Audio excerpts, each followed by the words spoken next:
कल हमने देखा कि राधिका और उसके साथ वाले मरीज की पट्टियां खोल दी गई थी। आदित्य ने जैसे ही उस आदमी का चेहरा देखा वो पहचान गया कि वो कोई और नहीं हार्दिक है, युवराज का छोटा भाई। उसको उस पर शक हो रहा था कि महज एक इत्तेफाक तो नहीं हो सकता। वहीं दूसरी ओर युवराज अपने ऑफिस में हो रहे घोटालों के बारे में पता करने की कोशिश कर रहा था और साथ ही समीर से निपटने का प्लान बना रहा था। तभी उसको पता चला कि समीर के पीछे रावत परिवार का साथ है। वहीं उधर मुकुल के फार्म हाउस पर समीर उसके साथ एंजॉय कर रहा था। तभी वहां पर रणधीर रावत आ गया। उसने एक फाइल उन दोनों के सामने रखी। मुकुल और समीर दोनों ने एक दूसरे की ओर देखा। उनकी आंखों में सवाल थे, लेकिन वे बोलने से पहले रणधीर की अनुमति का इंतजार कर रहे थे। अब आगे दोस्तों, आज के 266वें एपिसोड में आपका स्वागत है। चलिए शुरू करते हैं कहानी। रणधीर ने उनकी उलझन को भांप लिया और धीमे से बेहद सख्त लहजे में कहा, यह सिंघानिया ग्रुप के नए टेंडर की जानकारी है। अब तुम्हें इन टेंडर्स के लिए अप्लाई करना होगा और ये टेंडर किसी भी हालात में सिंघानिया ग्रुप के पास नहीं जाने चाहिए। उनके शब्द में किसी फरमान की तरह गूंजे। समीर और मुकुल दोनों कुछ पल तक के लिए चुपचाप रहे और उन्हें देखते ही रहे। फिर समीर ने झिझकते हुए पूछा, लेकिन रणधीर जी, सिंघानिया ग्रुप की पकड़ बहुत मजबूत है। उनके टेंडर पर हाथ डालना आसान नहीं होगा। रणधीर ने हल्की हंसी के साथ समीर की ओर देखा, जैसे कि वो किसी बच्चे की मासूमियत पर हंस रहा हो। अगर आसान होता तो मैं तुम्हें और ये जिम्मेदारी क्यों देता। आसान खेल मुझे पसंद नहीं। मुझे सिर्फ जीत से मतलब है, चाहे कीमत कुछ भी हो। मुकुल ने आगे बढ़कर जल्दी से फाइल को उठा लिया। उसके पन्ने पलटने लगा। उसकी आंखों में चमक आ गई। अगर ये टेंडर्स हमें मिल गए तो सिंघानिया ग्रुप की रीढ़ की हड्डी टूट जाएगी। वे अपनी ही जमीन पर हार जाएंगे। रणधीर ने सिर हिलाया और हंसी के साथ बोला, बस हमें यही चाहिए और तुम दोनों का काम है। मुझे सिर्फ नतीजे चाहिए। उनका स्वर इतना ठंडा था कि कमरे का माहौल अचानक गंभीर हो गया। समीर और मुकुल ने दोनों ने सिर झुकाकर दोनों ने हाँ में भर ली। युवराज अभी भी ऑफिस के वापस सिंघानिया हाउस आ गया था। उसके चेहरे पर अभी भी चिंता के भाव स्पष्ट दिखाई दे रहे थे और बलदेव रावत से मिलने का कोई रास्ता ढूंढ रहा था। वो इन्हीं उलझनों में उलझा हुआ था। सिंघानिया ग्रुप के अंदर आ गया, लेकिन जैसे ही उसने हॉल में कदम रखा, उसने देखा कि सामने काव्या खड़ी थी। उसके सामने सबरा खड़ी थी और उसे सांत्वना दे रही थी। बस बिटिया, चिंता मत करो, सब ठीक हो जाएगा। काव्या के चेहरे पर चिंता की लकीरें साफ साफ नजर आ रही थी। उसका हाव भाव बता रहा था कि बहुत बड़ा हो गया है कुछ। युवराज ने अपना ऑफिस बैग साइड में रखा और सीधे काव्या के पास चला गया। दीदी, क्या हुआ है? आपके चेहरे पर इतनी चिंता क्यों झलक रही है? युवराज ने फिक्रमंदे लहजे में पूछा। काव्या ने अपनी नम आंखें उठाकर उसकी ओर देखा, लेकिन कुछ नहीं कहा। उसकी चुप्पी और चेहरे के भाव ने युवराज की बेचैनी और बढ़ा दी। तभी सबरा ने गहरी सांस लेते हुए युवराज की तरफ देखा और धीरे से बोलना शुरू किया। बाबा, आज तक बेटिया को मैंने इतना लाचार नहीं देखा। हाँ, आप भी जानते हैं कि काव्य को कोई नहीं हरा सकता, लेकिन अपनों की तकलीफ बड़ों बड़ों को हरा देती है। युवराज ने घबराते हुए पूछा, सीधा सीधा बताओ सबरा, क्या बात है? ज्यादा पहेलियां मत बुझाओ। सबरा ने आंखें नीची कर ली और कांपती आवाज में कहा, वो एक आदमी आया था। उसने बेटिया को धमकी दी और टीना बहू के साथ साथ बिंदु को भी उठाकर ले गई। ये सुनते ही युवराज का खून खोल उठा। उसके चेहरे पर गुस्से की लाली फैल गई और उसकी मुट्ठियां भींच गई। उसके दिमाग में एक ही सवाल आ रहा था, कौन था वो जिसने उसकी बहन और परिवार को धमकी देने की हिम्मत की? उसका कलेजा धक धक कर रहा था और सांसें तेज हो गई थी। काव्या की आंखों में आंसू छलकने पड़े। वो खुद को मजबूत बनाए रखने की कोशिश भी कर रही थी, लेकिन ये चोट बहुत गहरी थी। वो किसी भी हालात में अपने परिवार को खतरे में नहीं देख सकती थी। उसकी आंखों में दर्द और आक्रोश का मिला जुला भाव आ गया था। युवराज ने तुरंत काव्या के कंधे पर हाथ रखा और दृढ़ स्वर में कहा, दीदी, घबराने की जरूरत नहीं। मैं अभी इस मसले को सुलझा देता हूँ। जिसने भी ये किया है उसे उसकी भारी कीमत चुकानी पड़ेगी। काव्या ने उसकी आंखों में देखा। वहां सिर्फ भाई का गुस्सा नहीं, बल्कि अपने परिवार के लिए मर मिटने की भावना थी। उसने अपने आंसू पोंछे और ठंडी आवाज में कहा, युवराज, हमें बहुत समझदारी से खेल खेलना होगा। ये कोई मामूली दुश्मन नहीं है। हमें हर कदम सोच समझकर उठाना होगा। उसके बाद काव्या ने एक एक करके सारी बातें युवराज को बतानी शुरू कर दी। काव्या उस समय हॉल में बैठी कॉफी पी रही थी। उसकी आंखें हल्की हल्की झुकी हुई थी, लेकिन दिमाग पूरी तरह सतर्क था। हल्की रोशनी में उसका आईने में साफ कॉफी का कप झलक रहा था। बाहर ठंडी हवा बह रही थी, लेकिन अंदर के माहौल को एक अजीब सा सुकून और गहराई बनी हुई थी। तभी अचानक दरवाजे पर जोरदार ठोकर मारी किसी ने और दरवाजा झटके से खुला। कुछ अनजान लोग हॉल में दाखिल हुए। उनके कदमों की आहट पूरे कमरे में गूंज गई। उनके कपड़ों से उनकी औकात साफ झलक रही थी। रफ और टफ लुक, हाथों में महंगी घड़ियां और चेहरे पर बेहिसाब घमंड, जो सिर्फ उन लोगों को देखने को मिलता है जो ताकत का नशा से घिरे हुए थे। उनमें से एक आदमी आगे बढ़ा और सीधे काव्या के सामने आकर खड़ा हो गया। वो एक लंबा और चौड़ा, आत्मविश्वास से भरा हुआ व्यक्ति था। उसकी आंखों में एक अजीब सी चमक थी, मानो वो अपने आप को किसी राजा से कम न समझता हो। उसने काव्या की आंखों के अंदर आंखें डालकर देखा और एक ठंडी मुस्कान से उसके चेहरे पर फैल गई। फिर उसने एक ठंडी आवाज में कहा, मिस सिंघानिया, मतलब सिंघानिया ग्रुप की चेयरवुमन, जिसकी मर्जी से सिंघानिया ग्रुप का कोई भी फैसला बदल सकता है। मुझे लगता है कि तुम मेरे कहने पर एक फैसला बदल दोगी। वैसे तुम्हारे घर के सिक्योरिटी गार्ड ने मुझे रोकने की कोशिश की। मन तो कर रहा था कि उसका कत्ल कर दूं, लेकिन फिर भी मैंने सिर्फ 2-4 लात गुस्से मारकर उसे छोड़ दिया है। उसकी आवाज में एक ठंडा और मगर घातक लहजा था। उसके लहजे में एक अजीब सी धमकी थी। उसके पीछे खड़े आदमी उसकी हर बात पर सिर हिला रहे थे, जैसे किसी बादशाह के वफादार सैनिक काम करते हैं। वो साफ तौर पर काव्या से डराने की कोशिश कर रहा था, लेकिन काव्या की आंखों में डर का नामो निशान तक नहीं था। उसकी आंखें ठंडी और बिना किसी भाव के उस आदमी को घूर रही थी, जैसे वो उसकी गैर मौजूदगी में नकार रही हो। काव्या अपने कॉफी के मग को धीरे धीरे घुमा रही थी, लेकिन उसकी पूरी चेतना सामने खड़े व्यक्ति पर केंद्रित थी। आदमी को उसके बेफिक्री पसंद नहीं आई। उसने आगे बढ़कर कहा, मैं सेंट्रल मिनिस्टर विश्वनाथ राव का बेटा हूं। मैं हाईवे एक्सपेंशन कॉन्ट्रैक्ट के बारे में बात करने आया हूं। वो कॉन्ट्रैक्ट मुझे चाहिए। काव्या ने बिना किसी झिझक के उसकी आंखों में देखते हुए थोड़े तेवर के साथ उसकी बात को बीच में काटते हुए कहा, आप टेंडर क्यों नहीं भरते? It's open for all. उसकी आवाज में वो ठंडापन था जो किसी मजबूत इरादों वाली महिला को पहचान में लेकर आता है। कलश को उनकी बात समझ नहीं आई। उसके चेहरे पर नसें तन गई। उसने अपने दांत भींचते हुए आगे कहा, यह बात तो तुम भी जानती हो कि सिंघानिया ग्रुप के होते वो कॉन्ट्रैक्ट मुझे नहीं मिल सकता, तो चुपचाप मेरे रास्ते से हट जाओ। काव्या को उसकी बात सुनकर हंसी आ गई। उसने जोरदार ठहाका लगाते हुए कहा, वेरी फनी, वेरी फनी। बहुत मजाकिया हो तुम क्या समझते हो कि तुम्हारे कहने से सब लोग पीछे हट जाएंगे? जाओ टेंडर भरो, अगर दम है तो जीत कर दिखाओ। कैलाश को किसी ने आज तक इस तरह नहीं जवाब दिया था। वो गुस्से से भड़क उठा। उसकी आंखों में खून उतर आया। उसने गहरी सांस ली और एक कदम पीछे हटते हुए कहा, टेंडर भरने का टाइम नहीं, वो कॉन्ट्रैक्ट मुझे ही चाहिए और मैं उसे हासिल करके रहूंगा। उसकी आवाज में गुस्सा और भी झल्लाट रहा था। उसने आज तक किसी ने ना शक नहीं सुनी थी, और एक तो वो बिजनेसमैन था और दूसरा अपने पिता सेंट्रल मिनिस्टर में थे। अपने पावर और रुतबे के दम पर वो किसी को मिटाने से पहले एक पल के लिए भी नहीं सोचता था। काव्या ने एक बार फिर उसका मजाक उड़ाते हुए कहा, बेटा बच्चों की तरह जिद नहीं करते, जाओ। काव्या की बात सुनकर कैलाश का गुस्सा और भी बढ़ गया। उसने गुस्सा में काव्या के इर्द गिर्द घूरते हुए कहा, चलो मैं तुम्हें एक कहानी सुनाता हूँ। एक प्यारी सी लड़की जिसकी अभी अभी शादी हुई है, उसके साथ एक और खूबसूरत लड़की आज मॉल में शॉपिंग करने गई थी, लेकिन फिर कुछ अनजान लोगों ने उन्हें घेर लिया। उनमें से छोटी लड़की ने लड़ने की बहुत कोशिश की, यहाँ तक कि सामने वाले के 3-4 आदमियों को धूल चटा दी, लेकिन वे लोग ज्यादा थे। वो छोटी सी बच्ची उनके सामने ज्यादा देर तक नहीं टिक पाई। वे अनजान लोग उन दोनों लड़कियों को उठाकर ले गए। कैलाश ने एक लंबी सांस ली, फिर अपने आदमियों की तरफ देखते हुए पूछा, बॉयज क्या नाम था उन दोनों लड़कियों का? सुनके अभी आदमी एक साथ चिल्लाते हुए बोले, टीना और बिंदु। जैसे ही उन आदमियों ने टीना और बिंदु का नाम लिया, काव्या का चेहरा अचानक सफेद पड़ गया। उसकी आंखें फटे की फटी रह गई और भीतर हलचल मच गई। उसे अपनी जान की कभी परवाह नहीं थी, लेकिन वो टीना और बिंदु को किसी भी तरह मुसीबत में नहीं देख सकती थी। उसकी आंखों में चिंता और साफ साफ डर भी आ गया था। उसने अपनी मुट्ठियां भींच ली। कैलाश ने उसकी घबराहट देखी और मुस्कुराते हुए आगे कहा, तुम दोनों भाई बहन इंटेलिजेंट बिजनेसमैन हो।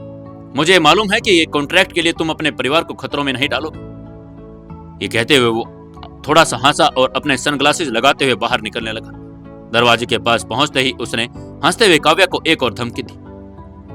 ऐसी धमकियां देने वाले बहुत लोग होंगे, लेकिन मैं उनसे अलग हूं। मैं कुछ भी करूं, मुझे बचाने के लिए मेरे पीछे एक बैड फादर भी है। ये कहते हुए वो हंसा और बाहर निकल गया। उसके जाता ही काव्या गहरी सोच में पड़ गई। उसकी सांसें ऊपर नीचे हो रही थी, लेकिन उसकी आंखों में अलग ही चमक थी। और अब उसे समझ आ गया था कि सिर्फ एक कॉन्ट्रैक्ट की लड़ाई नहीं, यह उसके आत्मसम्मान और परिवार की सुरक्षा का सवाल भी था। काव्या ने गहरी सांस ली और अपनी कुर्सी से उठी। अचानक उसके दिमाग में वही बातें घूम रही थी, और ये सब बताते बताते काव्या की आंखों में आंसू आ गए थे। अब क्या करेगा युवराज? क्या युवराज टीना और बिंदु को बचा पाएगा? क्या होगा आगे कहानी में जानने के लिए जुड़े रहिए अपनी इस कहानी बेमानी मोहब्बत के साथ। दोस्तों, कहानी को ज्यादा से ज्यादा शेयर करें, कमेंट करें और वीडियो को लाइक जरूर करें। दोस्तों, 267वें एपिसोड में आपका स्वागत है। चलिए शुरू करते हैं कहानी। काव्य ने जब पूरी बात युवराज को बता दी तो युवराज अपने आप को शांत करने की कोशिश कर रहा था और तेजी से वो सिंघानी हाउस से बाहर निकल गया। उसके कदमों में एक अजीब सी बेचैनी थी। वो अब एक पल भी इंतजार नहीं कर सकता था। हर पल उसके अंदर की बेचैनी और गुस्से को बढ़ा रहा था। जैसे वो अपनी कार के पास पहुंचा, उसने बिना वक्त गंवाए अपनी जेब से मोबाइल निकाला और कांपती उंगलियों से चंदन का मोबाइल का नंबर डायल कर दिया। और उधर से जैसे ही चंदन ने कॉल उठाया, युवराज ने हड़बड़ी में कहा, चंदन, तुरंत मेरे लिए दिल्ली जाने का इंतजाम करो। चंदन उस समय मीटिंग में था। वो ऑडिट रिपोर्ट बना रहा था, लेकिन युवराज की गुस्साई आवाज सुनकर वो सतर्क हो गया। सर, कब जाना है दिल्ली? उसने झिड़कते हुए पूछा। युवराज ने गाड़ी का दरवाजा खोला और अंदर बैठते हुए कहा, अभी के अभी एक प्राइवेट जेट बुक करो और हाँ, शहजाद को भी भेज देना। वो भी मेरे साथ दिल्ली जाएगा। मुझे जरूरी काम है और इसमें एक पल की भी देरी नहीं होनी चाहिए। चंदन ने बिना कोई सवाल किए तुरंत आदेश का पालन करने के लिए हामी भर दी।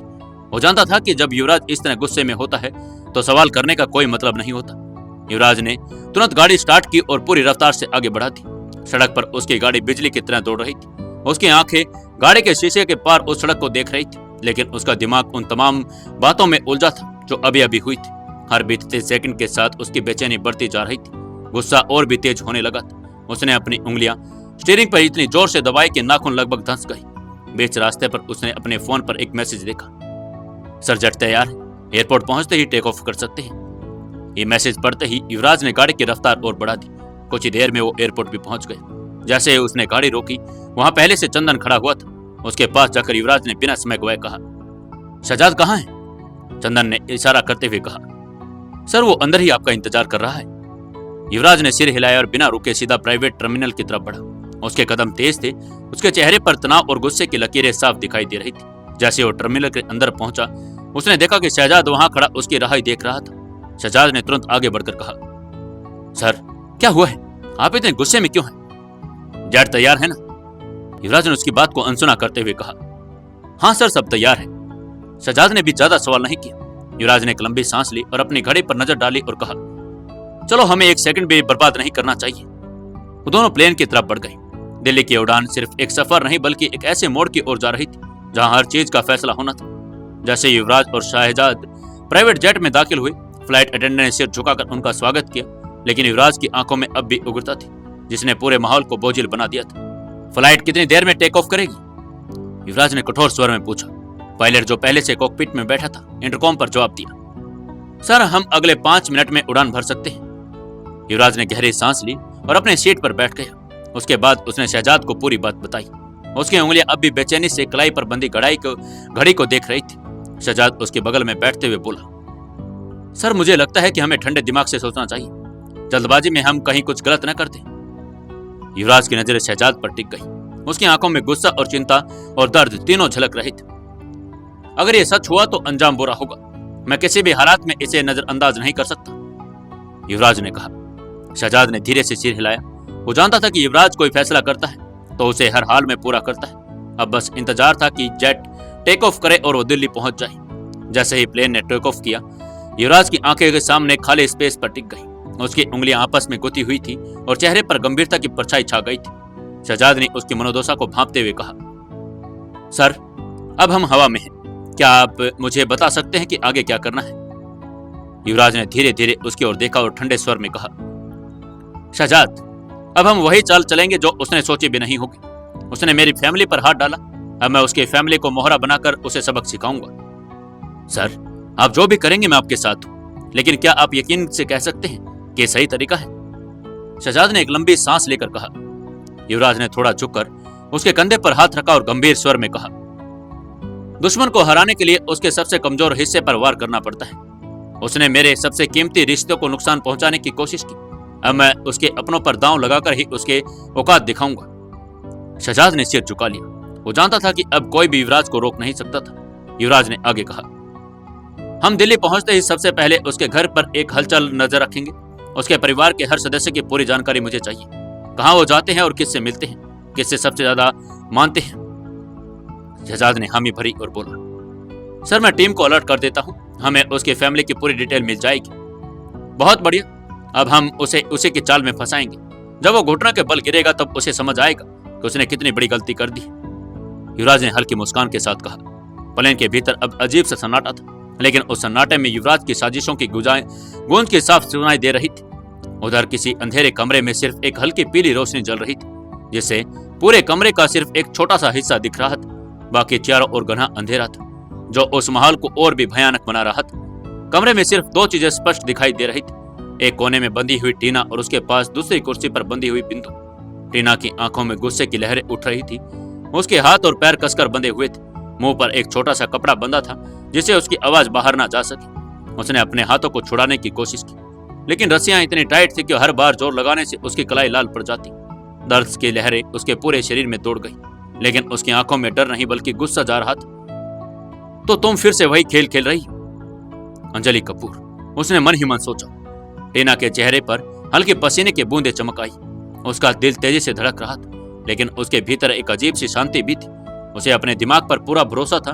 वो जानती थी कि वो इस जाल से बाहर निकल सकती है, बस उसे सही वक्त का इंतजार करना होगा। उसकी नजर बगल में बैठी बिंदु पर पड़ी। बिंदु भी बंदी थी। उसका चेहरा भी घबराहट से भरा हुआ था, लेकिन टीना जानती थी कि इस वक्त डरने से कोई फायदा नहीं। उसे इस स्थिति से निकलने के लिए अपना दिमाग को तेजी से चलाना होगा। मैं माही नहीं अंजलि, जो इतनी आसानी से तुम्हारे जाल में फंस जाऊंगी। तुम शायद भूल गई हो कि मैं भी तुम्हारे पहले वाले खेल का हिस्सा रह चुकी हूँ, इसलिए मुझे इस खेल को खेलना आता है। लेकिन इस बार मैं खुद को सिर्फ एक मोहरा नहीं बनने दूंगी। इस बार तुम खुद अपने जाल में फंसोगी। टीना ने अपने मन में सोचा और उसकी आंखों में गहरी नफरत की झलक उठी। वो चीखने की कोशिश करने लगी, लेकिन तभी उसे एहसास हुआ कि उसका मुंह कसकर बांधा हुआ था। उसने हिलने की कोशिश की, लेकिन कुर्सी इतनी मजबूत से बंधी हुई थी, वो अपने शरीर को जरा भी हिला नहीं पा रही थी। गुस्से और हताशा में उसने अपनी आंखें बंद कर ली और तेज तेज सांसें लेने लगी। अगर ये सच अंजलि का काम है, तो वो मुझे डराने की कोशिश कर रही है, लेकिन शायद उसे यह नहीं पता कि मैं किसी से नहीं डरती। लेकिन उसे यह नहीं पता था कि ये सब अंजलि कपूर का नहीं, बल्कि कैलाश का किया धरा था। कैलाश सिर्फ उसे डराने के लिए नहीं, बल्कि उसे खत्म करने के लिए सब कर रहा था। बाहर कुछ लोगों को फुसफुसाहट भी सुनाई दे रही थी। लड़के भाई बहुत तेज है, ध्यान रखना होगा कि कहीं भाग ना जाए, एक आदमी की भारी आवाज गूंजी। हाँ, लेकिन देखो अब साहब क्या कहते हैं, अगर उन्होंने हुक्म दिया तो काम तमाम कर देंगे, दूसरे आदमी ने कहा। टीना की सांसें रुक गई, उसका शरीर अकड़ गया। ये सच में जान लेने की बातें कर रही।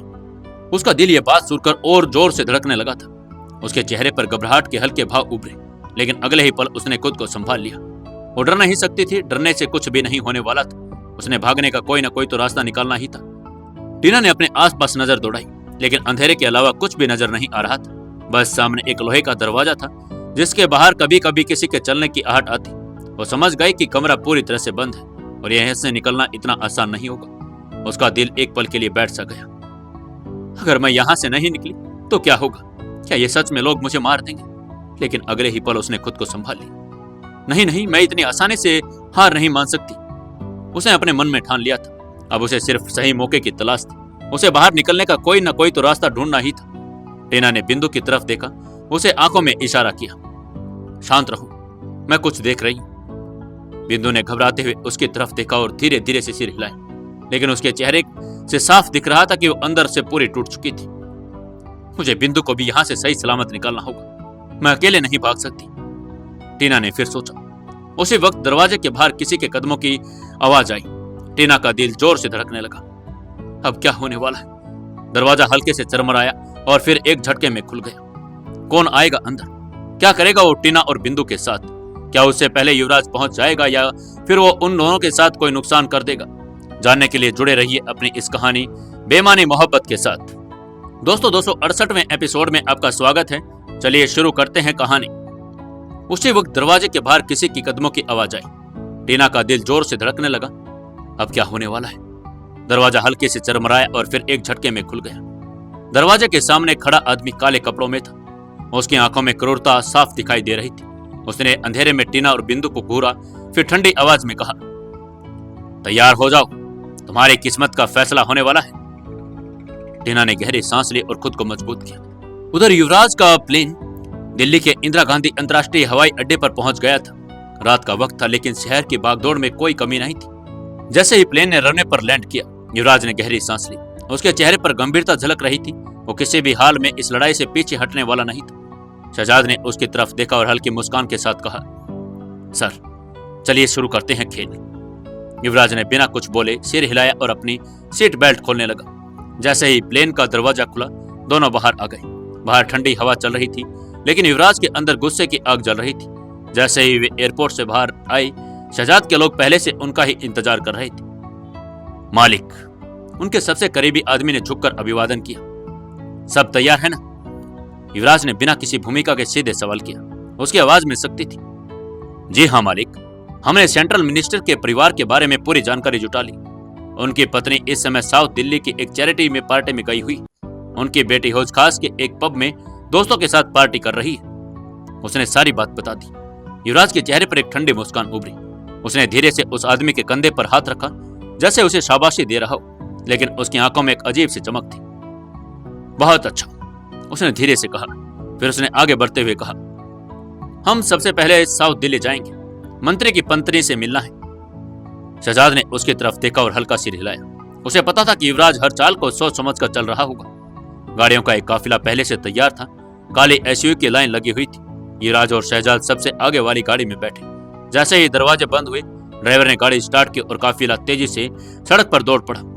दिल्ली की सड़कें हमेशा व्यस्त रहती थी, लेकिन रात में भागदौड़ थोड़ी कम थी। हेडलाइट्स की रोशनी सड़क पर पड़ रही थी और गाड़ियों के टायरों की आवाज लगातार गूंज रही थी। युवराज खिड़की से बाहर देख रहा था और दिमाग तेजी से उसका काम कर रहा था। शहजाद भी उसी की तरफ देख रहा था। वो समझ सकता था कि युवराज के मन में चल क्या रहा है। उसने धीमी आवाज में कहा, हमें ये बहुत संभल कर करना होगा सर। हमें जरूरत से ज्यादा हड़बड़ी नहीं करनी चाहिए। हड़बड़ी नहीं शहजाद, ये बदला सोच समझ कर लिया जाएगा। युवराज ने उसकी तरफ देखा और हल्का सा सिर झुकाकर कहा। रात का माहौल अपने पूरे शबाब पर आ गया था। चारों तरफ जगमगाती लाइटें, महंगी गाड़ियों की कतारें और ऊंची सोसाइटी के लोगों का शोर। साउथ दिल्ली के इस भव्य होटल में चैरिटी पार्टी अपने अंतिम पड़ाव पर थी। बाहर पार्किंग एरिया में खड़ी सोनाक्षी राव अपने मोबाइल पर किसी से बात कर रही थी। कल की फेयर ओपनिंग में मुझे जरा भी कवरेज नहीं मिली। बस इतना लिखा कि मंत्री की पत्नी ने उद्घाटन किया और मेरी एक भी तस्वीर तक नहीं लगाई। ये पहली बार नहीं हो रहा। हर इवेंट में मेरे साथ ऐसा ही होता है। उसकी आवाज में झुंझलाहट साफ दिखाई दे रही थी। गुस्से में उसने फोन काट दिया और अपनी जगह पर खड़ी रही। गहरी सांस लेते हुए खुद को शांत करने की कोशिश कर रही थी। तभी उसके पीछे एक ठहरी हुई लेकिन दोस्ताना आवाज आई। कब तक हमारे बारे में कोई और लिखता रहेगा? हम खुद अपने बारे में क्यों नहीं लिखते? सोनाक्षी ने यह सुनकर चौंकते हुए पीछे मुड़कर देखा। उसके सामने एक नौजवान खड़ा था। वो उसे नहीं जानती थी, लेकिन उसकी बातों ने एक पल के लिए उसका ध्यान खींच लिया। तुम्हारा मतलब? उसने अपनी भौहें को चढ़ाते हुए पूछा। उसके चेहरे पर हल्की सी जिज्ञासा भी थी। और लड़का आत्मविश्वास से मुस्कुराया और उसकी ओर एक कदम बढ़ाया। उसकी आंखों में एक अजीब सी चमक थी, मानो वो पहले से ही जानता हो कि उसकी बात सोनाक्षी के दिल में उतरने वाली है। मतलब बहुत ही सिंपल है। Social media, Facebook, Instagram, Twitter, सिर्फ इवेंट ही क्यों, आप जो चाहें उस पर लिख सकते हैं। और अच्छे काम करने वालों को तो जनता वैसे भी पसंद करती है। सोनाक्षी ने भी उसकी बात सुनकर उत्साह से भरकर सिर हिलाया। उसकी आंखों में एक नई उम्मीद जग गई थी। दिलचस्प बात कही तुमने। वैसे हो कौन तुम? उसने हल्की मुस्कान के साथ पूछा। उसकी आंखें अब ध्यान से उस लड़के का निरीक्षण कर रही थी। लड़के ने हल्के से सिर झुकाया, फिर बेहद सौम्यता से उसकी आंखों को देखते हुए कहा, मेरा नाम युवराज है।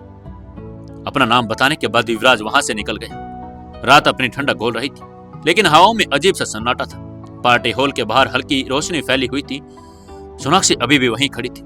उसके दिमाग में युवराज की बातें गूंज रही थी, लेकिन युवराज वहां से चला गया था। वो अपने प्लान के अगले पड़ाव की ओर बढ़ चुका था। पार्टी हॉल के पीछे के इलाके में हल्की चहल पहल थी। वहां कुछ गाड़ियां कतार में खड़ी थी। उन्हीं गाड़ियों के काफिले में युवराज और बढ़ गए। उनकी चाल में एक अजीब सा साहस था, मानो सब कुछ उसकी मुट्ठी में हो। वो गाड़ी की ओर पहुंचा और ड्राइवर ने उसके लिए दरवाजा खोल दिया। वो आराम से बैठ गया। उसने एक लंबी गहरी सांस ली। उसके चेहरे पर हल्की मुस्कान थी, लेकिन आंखों में एक अलग सा गंभीरता आ गई थी। उसके सामने बैठे आदमी ने ठोस लहजे में कहा, गाड़ी हौजखास की तरफ ले लो, अब मुझे मंत्री की बेटी कनिका से मिलना है। गाड़ी में बैठे सभी लोग चुपचाप उसकी बात सुन रहे थे। युवराज के शब्द किसी आदेश से कम नहीं थे। उसके आदमी ने तुरंत सहमति में सिर हिला दिया। जी मालिक। ड्राइवर ने बिना समय गवाए गाड़ी स्टार्ट की और पूरा काफिला हौजखास की ओर बढ़ गया। सड़कों पर गाड़ियों की हेडलाइट्स लगातार चमक रही थी, लेकिन उस रोशनी के पीछे एक गहरा प्लान चल रहा था। युवराज की आंखें खिड़की से बाहर चमकती हुई रात की रोशनी को देख रही थी, लेकिन उसके दिमाग में बस एक ही चीज घूम रही थी, बदला, वो भी बदला। उसके होठों पर एक हल्की लेकिन खतरनाक मुस्कान उभर आई। उधर क्लब की चकाचौंध भरी रोशनी, कानफोड़ म्यूजिक और चारों तरफ तेज धड़कन बढ़ाने वाली वाइब्स के बीच कनिका अपने दोस्तों के साथ मस्ती में डूबी हुई थी। उसने मिनी स्कर्ट और क्रॉप टॉप पहना हुआ था जिसमें वो बड़ा की खूबसूरत लग रही थी। क्लब में मौजूद हर लड़कों की नजर उसी पर ही थी। उसकी अदा पर लोग मोहित हो रहे थे। बाकी लड़कियां उसे जलन भरी निगाहों से घूर रही थी, मगर कनिका को इन सब में कोई फर्क नहीं पड़ता था। वो बेफिक्री से अपनी दुनिया में खोई हुई थी, दोस्तों के साथ हंसते खेलते हुए म्यूजिक की धुन पर हल्का फुल्का डांस भी कर रही थी। कनिका के ही ग्रुप में मौजूद सुरभि, जो अंदर ही अंदर उसे ईर्ष्या रखती थी, आज उसे देखकर और भी चिढ़ रही थी। उसे कभी भी बर्दाश्त नहीं होता था कि कनिका हर जगह हमेशा सभी अट्रैक्शन का काम बन जाती थी। उसकी हर हरकत, हर मुस्कान लड़कों को अपनी ओर खींच रही थी और सुरभि की जलन लगातार बढ़ती जा रही थी। मगर वो जानती थी कि केवल जलन से कुछ हासिल नहीं होगा, उसे कुछ ऐसा करना होगा, और वो जो आज उसे मौका भी मिल रहा था। कनिका के दो दोस्त अरमान और आहान उसके दिल में कुछ खास इरादे रखते थे। वे दोनों कनिका को किसी भी हालात में अपना बनाना चाहते थे। अरमान पहले से ही कनिका की नजदीकियां बढ़ाने की कोशिश कर रहा था, लेकिन वो कभी उसके करीब आने का मौका नहीं पा सका। अब आहान भी उसी लाइन में था और दोनों ने मिलकर एक गहरी चाल चली थी। उनका प्लान था कि चाहे एक रात के लिए ही सही, मगर कनिका को अपना बना कर रहेंगे। डांस फ्लोर के बीचों बीच तेज म्यूजिक की धुनों पर थिरकती कनिका को इस बात की जरा भी भनक नहीं थी कि उसके अपने ही दोस्त उसकी जिंदगी का सबसे बुरा खेल खेलने वाले। वो पूरी तरह से बेफिक्र थी और अपनी धुन में मगन थी। इसी बीच सुरभि हाथ में 2 ड्रिंक्स लेकर उसके पास आई। उसके मुस्कान के पीछे शरारत छुपी हुई थी, मगर कनिका को अंदाजा नहीं था।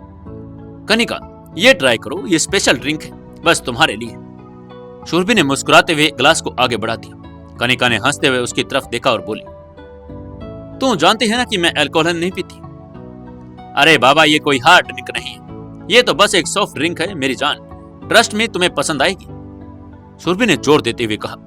कनिका को इसमें कोई शक नहीं हुआ। आखिरकार सुरभि उसकी दोस्त थी और वो जानती थी कि वो उसे कोई भी गलत चीज में नहीं फंसाएगी। उसने बिना कुछ सोचे समझे वो ड्रिंक हाथ में ले ली।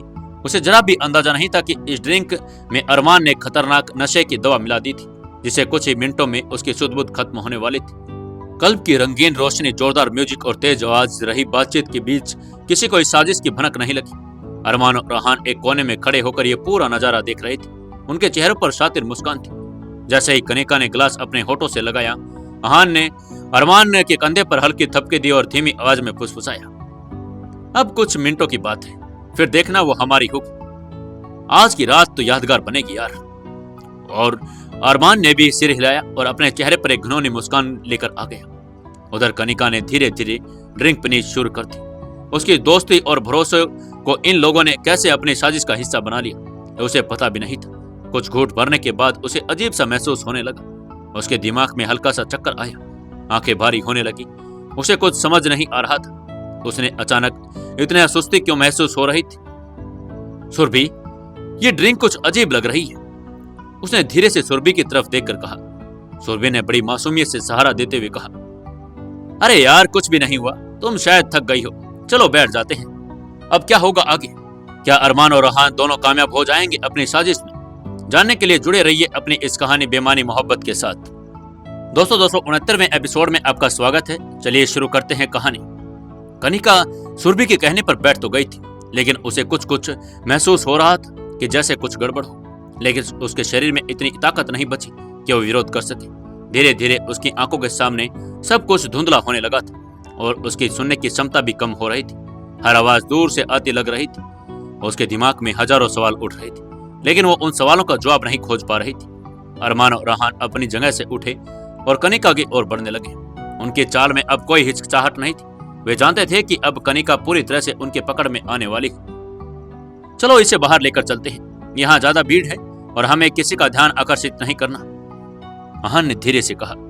अरमान ने सिर हिलाया और दोनों ने सुरभि की मदद से कनिका का सहारा देकर बाहर की तरफ बढ़ाना शुरू कर दिया। क्लब में अब तेज म्यूजिक बज रहा था। लोग मस्ती में नाच गाना कर रहे थे, लेकिन किसी को इस बात की कोई फिक्र नहीं थी कि एक मासूम लड़की के साथ उसके अपने ही दोस्त कुछ और गलत काम करने वाले थे।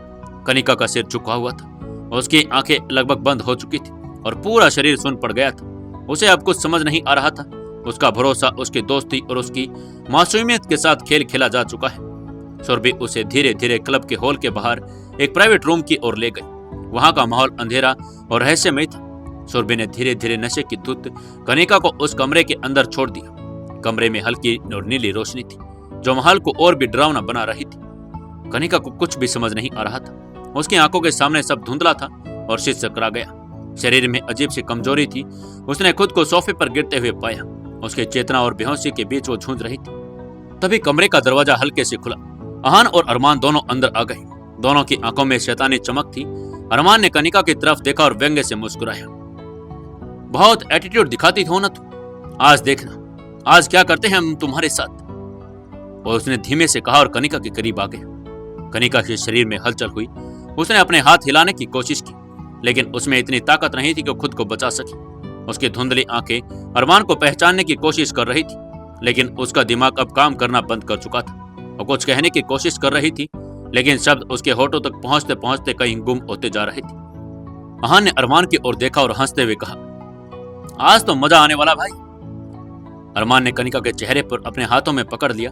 उसकी गर्म सांसें कनिका के चेहरे पर महसूस हो रही थी।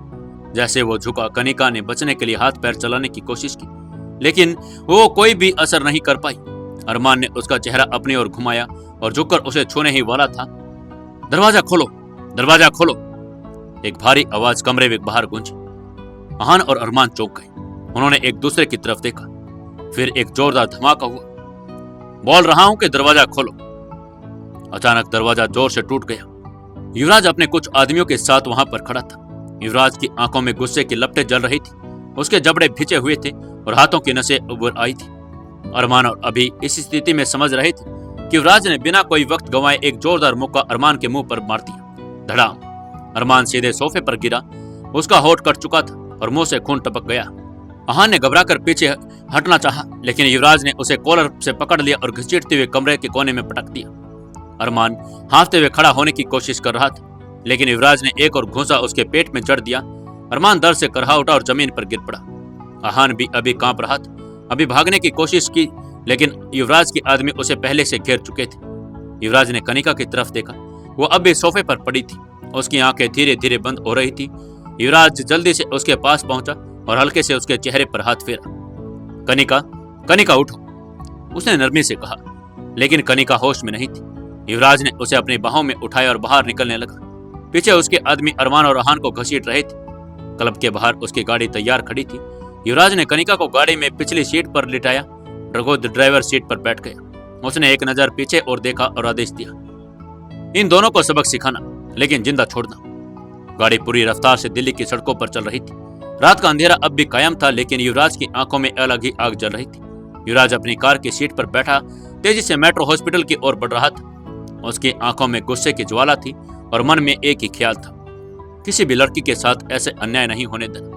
कनिका उसकी बगल वाली सीट पर बेसुध पड़ी थी। गाड़ी की स्पीड मीटर की सुई 120 भी पार कर चुकी थी, लेकिन युवराज को इसकी कोई परवाह नहीं थी। हॉस्पिटल के गेट पर जैसे ही गाड़ी रुकी, तुरंत स्ट्रेचर अंदर से आया और नर्सों और डॉक्टरों की टीम ने भागते हुए कनिका को स्ट्रेचर पर लिटाकर अंदर लेकर गई। डॉक्टरों ने युवराज से कहा, हम इसे चेक कर रहे हैं, आप बाहर इंतजार कीजिए।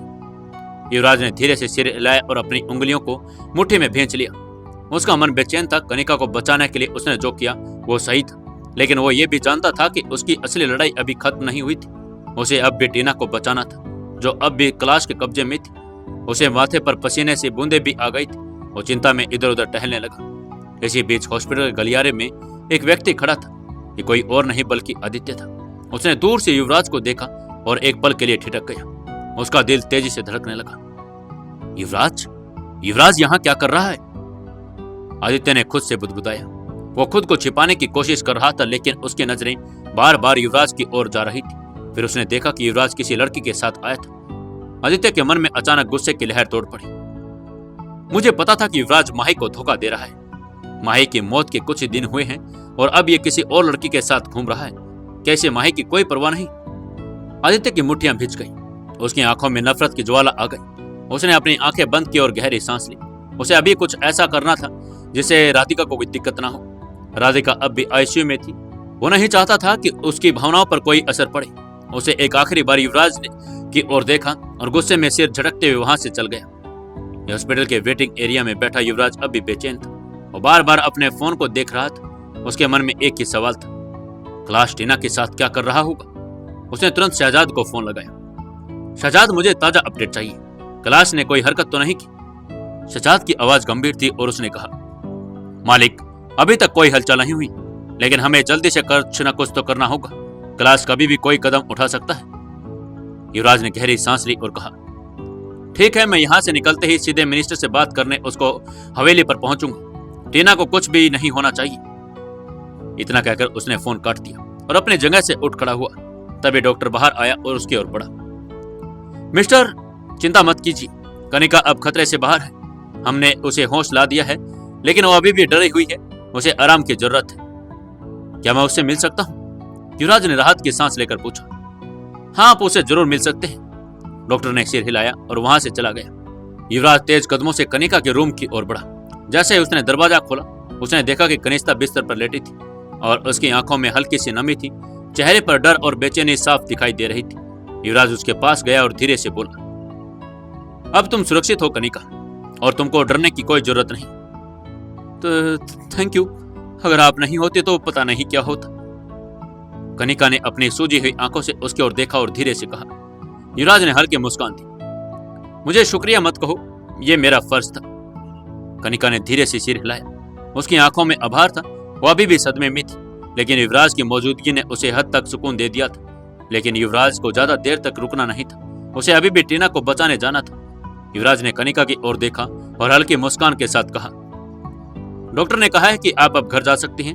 आप कहें तो मैं आपको घर छोड़ सकता हूं। कनिका ने सिर हिलाते हुए जवाब दिया, नहीं नहीं, आपको चिंता करने की जरूरत नहीं।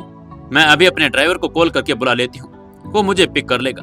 मैं आपको और परेशान नहीं करना चाहती। आपने मेरे लिए जो भी किया, मैं आपका यह एहसान कभी नहीं उतार सकती। फिर उसने अपने जेब से मोबाइल निकाला और ड्राइवर को फोन कर दिया। युवराज ने ध्यान से कनिका के चेहरे को भाव को देखा। उसका चेहरा शांत था, लेकिन उसके भीतर अभी भी एक डर और असहजता थी। शायद वो अभी भी पूरी तरह से सदमे से उबर नहीं पाई थी। थोड़ी देर बाद कनिका ने युवराज की ओर देखा और कहा, मेरा ड्राइवर आ रहा है, वो मुझे यहाँ से पिक कर लेगा। वैसे अगर आप माइंड न करें तो मैं क्या आपका नाम जान सकती हूँ? युवराज ने हल्की सी मुस्कान के साथ जवाब दिया, मैं युवराज सिंघानिया हूँ, मुंबई के सिंघानिया ग्रुप का सीईओ। युवराज का नाम सुनते ही कनिका थोड़ी हैरान हो गई। उसने कभी नहीं सोचा था कि वो सिंघानिया ग्रुप के सीईओ से मिल पाएगी। उसने मन ही मन सोचा, मैंने तो सुना था कि सिंघानिया ग्रुप का CEO world wide top 10 handsome लोगों में से, लेकिन इतना हैंडसम होगा ये तो मुझे मालूम ही नहीं था। अब क्या करेगी कनिका और क्या करेगा युवराज? क्या युवराज टीना को बचा पाएगा? जानने के लिए जुड़े रहिए अपनी इस कहानी बेमानी मोहब्बत के साथ। दोस्तों, 270वें एपिसोड में आपका स्वागत है। चलिए शुरू करते हैं कहानी। कनिका लगातार उसे देख रही थी। उसने एक टक युवराज को देखा, फिर उसने कहा, मैं सेंट्रल मिनिस्टर विश्वनाथ राव की बेटी हूँ। आप यहाँ दिल्ली में किस काम से आए थे? क्या मैं आपकी कोई मदद कर सकती हूँ? युवराज को पता था कि वो ऐसे सीधे मिनिस्टर विश्वनाथ से नहीं मिल सकता था, इसलिए उसने जानबूझकर हैरान होने का नाटक करते हुए अपने चाल को आगे बढ़ाने के लिए कहा, ओह, ये कितना बड़ा इत्तेफाक हो गया। मैं यहाँ आपके पापा से ही मिलने आया था, लेकिन मुझे उनकी अपॉइंटमेंट नहीं मिल पाई, इसलिए मैं निराश होकर वापस जा रहा था। कनिका ने उत्साहित होते हुए कहा, अरे फिर तो देखो, भगवान ने सही किया है जो हमें मिला दिया। आप मेरे साथ चलिए, मैं आपको पापा से मिलवा दूंगी। युवराज ने एक बार फिर मुस्कान बिखेरते हुए कहा, अगर आप इतनी इंसिस्ट कर ही रही तो फिर मैं मना कैसे कर सकता हूँ। बहुत बढ़िया, चलो चलो, मेरा ड्राइवर भी आ रहा है, कनिका ने हंसते हुए कहा। युवराज ने सहमति में सिर हिलाया और अपने मन में एक हल्की सी मुस्कान के साथ सोचा, मैं आ रहा हूँ मंत्री जी। युवराज और कनिका अब हॉस्पिटल से बाहर निकले। वो बाहर ठंडी हवा बह रही थी। दिल्ली की सड़कों पर रात की चहल पहल थोड़ी कम हो गई थी, लेकिन हवेली तक पहुंचने का सफर अभी भी बाकी था। कनिका ने अपने ड्राइवर को फोन किया, लेकिन युवराज ने तुरंत अपनी गाड़ी मंगवा ली। अगर आप बुरा न माने तो मैं आपको हवेली तक छोड़ सकता हूँ, युवराज ने शिष्टता से कहा। कनिका ने मुस्कुराते हुए जवाब दिया, अगर आपको कोई दिक्कत नहीं तो मुझे क्यों होगी, वैसे भी मैं आपसे और बातें करना चाहती। युवराज ने दरवाजा खोला और दोनों कार में बैठ गए। जैसे ही गाड़ी दिल्ली की सड़कों पर दौड़ने लगी, कनिका ने अपनी आंखें बंद कर ली और एक लंबी सांस ली। आज रात जो कुछ भी हुआ था उसे वो विचलित कर गया था, लेकिन युवराज के साथ होने से उसे सुरक्षा का एहसास हो रहा था। आप इतने शांत कैसे रहते हैं? कनिका ने पूछा। उसे आश्चर्य हो रहा था कि इतनी गंभीर परिस्थितियों में भी युवराज बिल्कुल संयमित और शांत था। युवराज हल्के से मुस्कुराया और सड़क की ओर देखते हुए बोला, शायद इसलिए क्योंकि मैंने जीवन में बहुत कुछ देखा है। और जब आप खुद पर नियंत्रण रखते हैं तो परिस्थितियां आपको नियंत्रित कर सकती नहीं है। कनिका यह जवाब काफी पसंद आया। वो खिड़की से बाहर देखते हुए बोली, आप सही कह रहे हैं, मैं भी कोशिश करूंगी कि आगे से खुद को इतना कमजोर न पड़ने दूं। युवराज ने उसकी ओर देखकर कहा, बात कमजोरी की नहीं है, असल में इंसान को हमेशा अपनी ताकत और कमजोरी दोनों को समझना चाहिए। आज जो भी हुआ वो किसी के साथ हो सकता था। आप बहुत मजबूत हैं, आप इससे बाहर निकलेंगे। कनिका ने सिर हिलाया। वो जानते थे कि युवराज की बातें सच्ची थी। गाड़ी एक सिग्नल पर रुकी और कनिका ने बातों का रुख बदलते हुए कहा, वैसे आप पापा से क्या बात करना चाहते थे? कुछ बिजनेस से जुड़ी बातें हैं, लेकिन इसके बारे में बाद में बात करेंगे। पहले तुम्हें घर सही सलामत पहुंचाना जरूरी है। युवराज ने थोड़ा गंभीर होकर कहा। कनिका को उसके केयरिंग नेचर बहुत पसंद आई। उसने हल्की मुस्कान दी और फिर कहा, आपका नेचर बहुत अलग है। युवराज ने हंसते हुए कहा, जिंदगी ने मुझे ऐसा बना दिया। दोनों कुछ देर तक चुप रहे। गाड़ी हवेली की ओर बढ़ रही थी। अच्छा, आप मुझसे दोस्ती करेंगे? कनिका ने अचानक पूछा। युवराज ने एक सेकंड के लिए उसकी तरफ देखा और मुस्कुराते हुए कहा, मुझे इससे कोई ऐतराज नहीं। तो डील पक्की? हाँ, डील पक्की। युवराज ने हल्के से हाथ मिलाते हुए कहा। गाड़ी आखिरकार हवेली के गेट पर आ गई थी। अंदर से सिक्योरिटी गार्ड दौड़ते हुए आया और गेट खोला। ड्राइवर ने गाड़ी अंदर ले जाकर मुख्य द्वार पर रोक दी। कनिका ने मुस्कुराते हुए कहा, आप आइए, अंदर आइए, मैं पापा से मिलवा दूंगी। नेकी और पूछ चलिए ना। कनिका ने उसकी बात से सुनकर प्रसन्न हो गई। दोनों हवेली के अंदर चले गए। हवेली के विशाल हॉल में पहुंचकर कनिका ने युवराज को बैठने के लिए कहा और अंदर जाकर अपने पिता त्रि विश्वनाथ को बुलाने चली गई। हवेली की भव्यता देखते ही बनती थी। ऊंचे छत और संगमरमर का फर्श, दीवारों पर टंगे रॉयल पेंटिंग्स और कोनों में रखी हुई प्राचीन मूर्तियां इस बात का प्रमाण थी कि यहाँ पर यह बहुत ही धन और शक्ति का प्रतीक का घर था। कुछ ही क्षणों बाद कनिका अपने पिता के साथ हॉल में आई। उसने अपने पिता से कहा, डैड, ये मेरे बहुत अच्छे दोस्त हैं। इनको आपसे कुछ जरूरी काम है।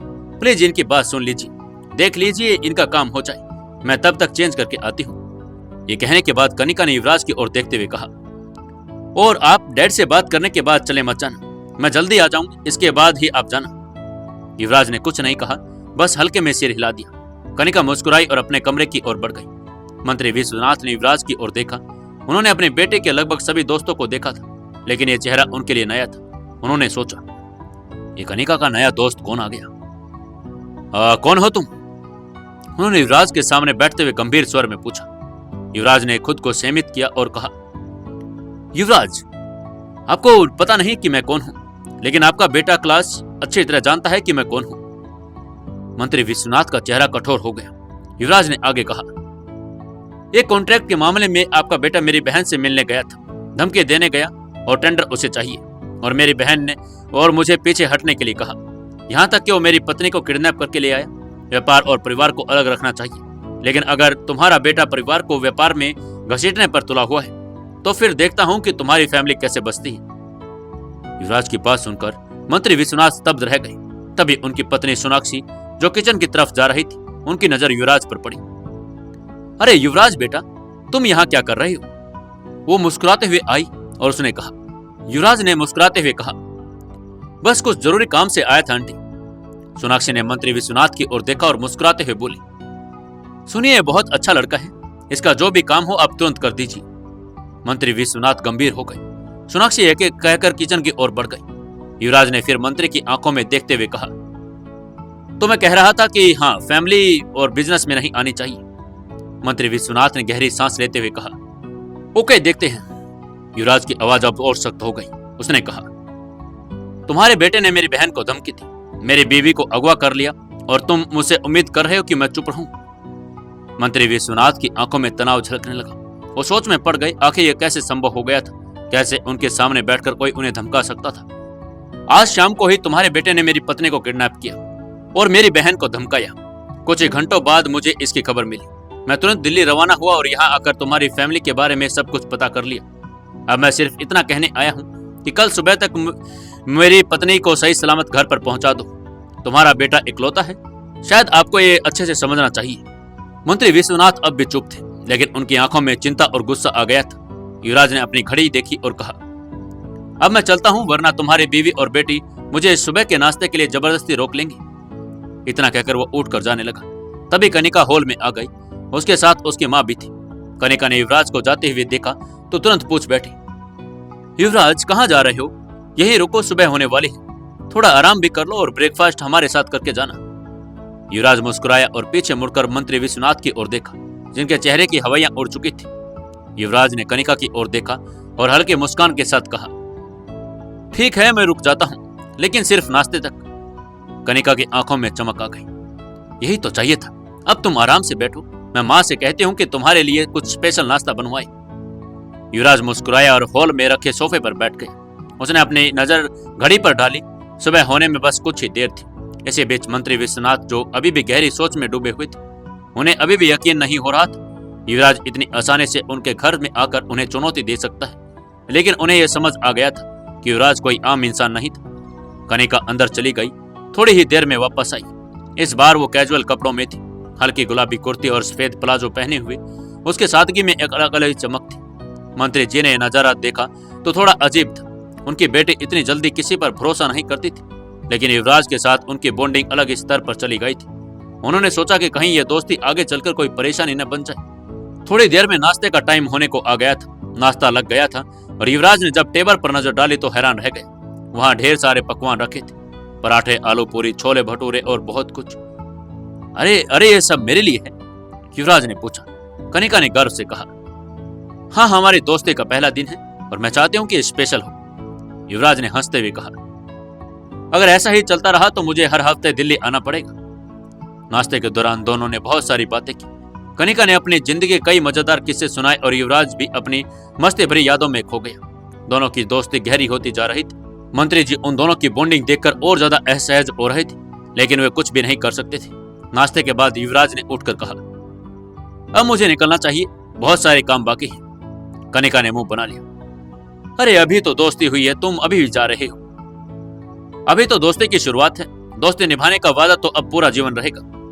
कनिका ने हंसते हुए कहा, ठीक है, लेकिन अगली बार जब आओगे तो मैं तुम्हें दिल्ली घुमाने ले जाऊंगी।